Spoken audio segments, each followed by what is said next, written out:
tough loss. Medyo dikitan yung laban pero ayun, hindi nyo nakuha yung panalo.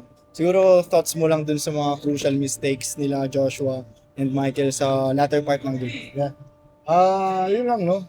Sabi ko nga sabi ko nga sa dagat, we're there and we're keep on competing.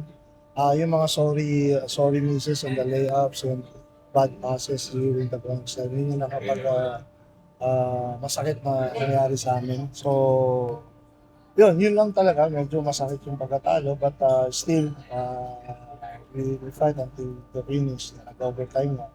But yun, madadala namin yun for the next conference, yung mga ganitong klaseng experience. Na pwede namin pag-usapan, matuto kami sa mga yan.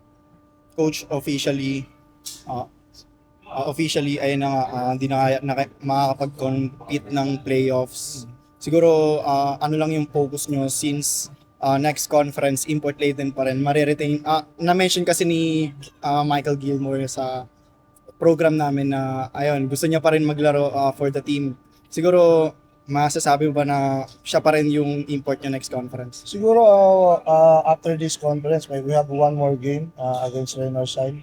After this conference, siguro mag-meeting with the management. So it depends also with we have the recommendation, I have the recommendation, but still the management will decide for whatever, kung sino man yung import na pwede sa amin. And Michael Gilmore is welcome for us again for this coming conference.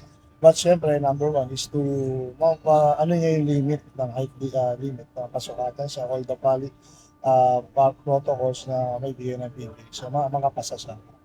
Ayun nga, na-mention mo rin coach, next game is rain or shine.